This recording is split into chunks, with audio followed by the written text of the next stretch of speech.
लिखा यहाँ पर 3 आयत में कि यीशु मसीह एक घर में गए, वहां पर खाना खा रहे थे और मरियम ने क्या किया, जटा मासी का आधा सेर बहुमूल्य इतर, बहुमूल्य मतलब बेशकीमती, बहुत ही महंगा इतर लेकर, बहुत ही महंगा परफ्यूम लेकर क्या किया, लिखा है जाकर यीशु मसीह के पांव पर डाल दिया। हालेलुया। मती में पढ़ते हैं, मरकुस में पढ़ते हैं, वहां पर लिखा है संगे मरमर का एक पात्र था, उसके पास संगे मरमर का एक बर्तन था और उसमें वो इतर भर के उसने रखा हुआ था आधा सेर। मतलब उसने बहुत टाइम लगा कर इतर कैसे पहले निकालते थे, एक एक ड्रॉप करके, एक एक बूंद करके, और एक एक बूंद करके उसने कितना इकट्ठा किया था, आधा सेर के करीब। और जब प्रभु यीशु मसीह आए तो उसने रखा हुआ था अपने लिए, और जब प्रभु यीशु मसीह आए तो उसने क्या किया, वो सारा इतर लेकर वो बर्तन को तोड़ा, वो जो संगे मरमर का पात्र था उसको तोड़ा और यीशु मसीह के पैरों पर वो इतर जो है डाल दिया। और क्या किया, और अपने बालों से उसके पांव पोंछे। हाँ, क्या करने लगी, अपने बालों से क्या करने लगी, प्रभु यीशु मसीह के पैरों को पोंछने लगी। हालेलुया। ये जो आराधना की बात हो रही है, ये वो आराधना है जो बहुत ऊंचे पर है। हालेलुया। सिर्फ मुंह की नहीं, सिर्फ शब्दों की नहीं। बहुत सारे लोग हैं जो यीशु मसीह के लिए बड़े बड़े शब्द बोलते हैं, मैं प्रभु आपके लिए ये करूंगा। जैसे पतरस ने बड़ी शेखी से कहा था, प्रभु मैं तो तेरे लिए जान भी दे दूंगा, लेकिन टाइम आने पर क्या हुआ, भाग गया। लेकिन इसने बातें नहीं की। बाइबल बोलती है परमेश्वर का राज्य बातों में नहीं है बल्कि कामों में है। प्रभु को क्या प्रैक्टिकली चाहिए, काम चाहिए। प्रभु को क्या चाहिए, हमारे सिर्फ गल्ला बातें नहीं चाहिए रब नूं, साडे काम चाहिए ने। और इस स्त्री ने क्या किया, जटा मासी का स्पेशल बेशकीमती इतर, सिर्फ हम मुंह से आराधना करते हैं, मेरा सब कुछ तेरे लिए, मेरा तन मन तेरे लिए, मेरा ये भी तेरे लिए, वो नहीं, बल्कि जब इसने ये डाला, लिखा तोड़कर पूरे का पूरा डाल दिया। कितना डाला था, ये नहीं कि 100 ग्राम रख लिया, 50 ग्राम रख लिया। आज हम जब परमेश्वर के घर में आते हैं, बहुत सारे लोग हैं जो परमेश्वर के साथ भी हिसाब किताब करते हैं। इसने दशमाश नहीं डाला, बल्कि इसने क्या डाल दिया, पूरे का पूरा, अपनी पूरी लाइफ की, इसकी ये पूरी जिंदगी की कमाई थी जो इसने लाकर यीशु मसीह के कदमों में डाल दी थी। हालेलुया। और उसके बाद क्या किया, अपने बालों से प्रभु यीशु मसीह के पैरों को पोंछने लगी। मतलब अपनी सारी इज्जत, स्त्री के बाल उसकी क्या है, इज्जत है, उसकी ओढ़नी उसकी इज्जत है। और वो क्या कर रही है, उसके साथ प्रभु यीशु मसीह के पैरों को पोंछ रही है। ऐसा आदर, ऐसी रिस्पेक्ट आज तक नहीं किसी ने की प्रभु यीशु मसीह की। हालेलुया। और बाइबल क्या बोलती है, आशा, विश्वास और प्रेम, 3 चीजें हैं। कहते प्रेम सबसे बड़ा है। और असली वर्शिप का मतलब क्या है, प्रेम करना। असली वर्शिप का मतलब क्या है, प्रेम करना। जब आप प्रेम करते हो, फिर आप प्रेम के अंदर कभी भी लेखा जोखा नहीं होता, प्रभु ये तेरा है और ये मेरा है। फिर बोलते प्रभु सब कुछ तेरा ही है। हालेलुया। और इसने प्रभु के साथ कोई लेखा जोखा नहीं किया।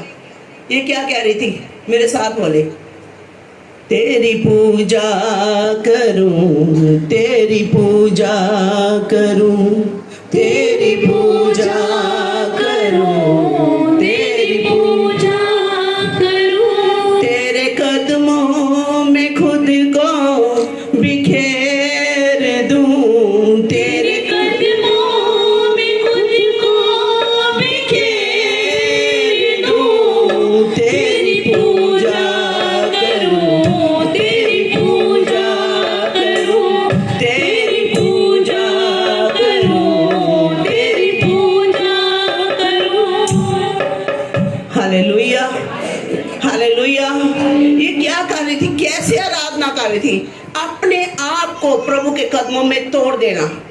जब हम तोड़ देते हैं, यहाँ पर स्वार्थ खत्म था, ईगो खत्म थी, अपनी रिस्पेक्ट खत्म थी, सेल्फ रिस्पेक्ट, हर चीज खत्म थी, बस यीशु ही यीशु था। हालेलुया। ये है असली वर्शिप, जहां पर केवल यीशु ऊंचे पर विराजमान हो। हालेलुया। समझ आ रही बात की? असली वर्शिप क्या है? जहां पर केवल और केवल प्रभु यीशु मसीह ऊंचे पर विराजमान हो। Hallelujah, hallelujah. और ये हिसाब किताब से नहीं कर रही थी, और जैसे इसने तोड़ा तो अंदर से क्या आ गया? सुगंध।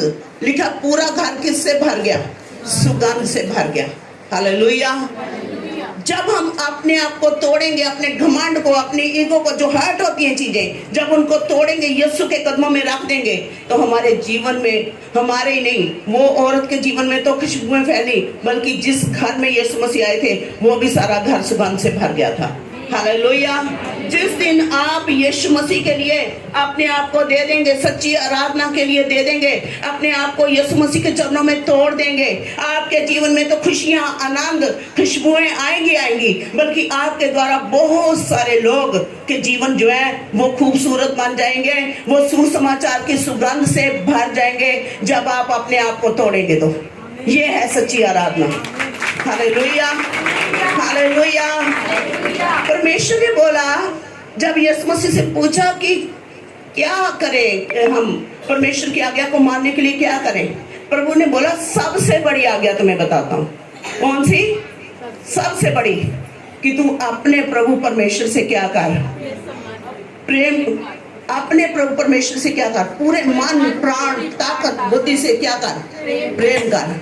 और इसने सिर्फ बातों से प्रेम नहीं किया, प्रभु मैं तुझसे प्रेम करती हूँ, आकर बैठ जाती प्रभु के चरणों में और बोलती हाँ प्रभु मैं तुझसे प्रेम करती हूँ, हाँ प्रभु मैं तुझसे प्रेम करती हूँ।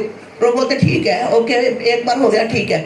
लेकिन जब इसने वो डाला, अपने आप को तोड़ दिया प्रभु के चरणों में, प्रभु को समझ आ गया, और प्रभु यीशु मसीह ने एक बात बोली, कहते जहां जहां मेरा नाम लिया जाएगा, तेरा नाम मेरे साथ लिया जाएगा। हालेलुया।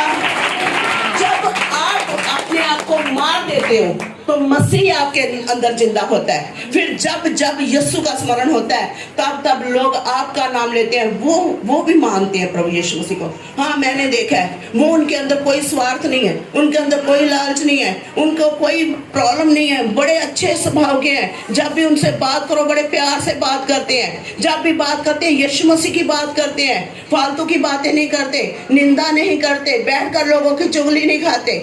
बाइबल में लिखा चुगली करने वाले के शब्द पेट में कहता उतर तो जाते, बड़े कानों में भी बड़े मीठे लगते, पेट में भी बड़े स्वाद से उतर जाते, लेकिन अंदर जाकर क्या करते हैं? अल्सर, एसिड और बहुत सारी प्रॉब्लम्स बाद में पैदा करते हैं। हालेलुया। निंदा सुननी तो बड़ी अच्छी होती है, 10% की कह रही थी मेरे बारे में, पर जब आप सुन लेते हो आपके अंदर क्या आता है? जलन आती है, और जब जलन आती है वही आपकी बीमारियों का, फिर ब्लड प्रेशर, शुगर और कई चीजों को वो साथ लेकर आती है। हालेलुया। कहता क्या किया उसने? अपने बालों से पैर पहुंचे और इत्र की सुगंध से पूरा घर क्या हो गया? सुगंधित हो गया। अब क्या कर रहे हैं? रिश्ते आ रहे हैं, अरे ये क्यों वेस्ट किया गया? यीशु मसीह को क्यों दे दिया? क्या जरूरत थी? पूरी तेरी लाइफ का गुजारा हो जाना था, इतनी मुश्किल से एक एक बूंद बूंद करके जोड़ा था, क्या वापिस आएगा तेरे पास? बहुत सारे चेले ऐसे रिश्ते आ रहे थे, उनमें मेन था यहूदा। बहुत सारे लोग कुड़कुड़ा रहे थे, मेन कौन था? यहूदा। जब आप खुदा के घर में देते हो और आपको कोई आकर बोलता है सब कुछ होते ही दे दे, इसका मतलब वो क्या है? Hallelujah, hallelujah. क्या लिखा है? कहता है यहूदा नाम का एक चेला जो उसे पकड़वाने पर था, वो कहने लगा ये इत्र जो 300 दिनार में बेचकर कंगालों को क्यों ना दिया गया? इसका मतलब क्या है? क्या उसको कंगालों की चिंता थी? क्या वो बहुत समाज सेवी था? क्या वो गरीबों की चिंता करने वाला था? उसको प्रॉब्लम थी केवल प्रभु यीशु मसीह से, उसकी आदर से। आज लोगों को प्रॉब्लम होती जब आप प्रभु का आदर करते हो, जब आप प्रैक्टिकली करना शुरू करते हो। अगर आज आपके जीवन में विरोधता नहीं हो रही, बहुत सारे लोग बोलते हैं मैं बड़ा प्रभु दे स्मूथ चल रहे हैं, तो इसका मतलब अभी तक शैतान को अपने प्रॉब्लम में डाला ही नहीं, ट्रबल में। हालेलुया। जिस दिन आपकी विरोधता होनी शुरू हो जाए, समझ लेना आपकी आराधना जो है वो रंग ला रही है। Hallelujah, hallelujah.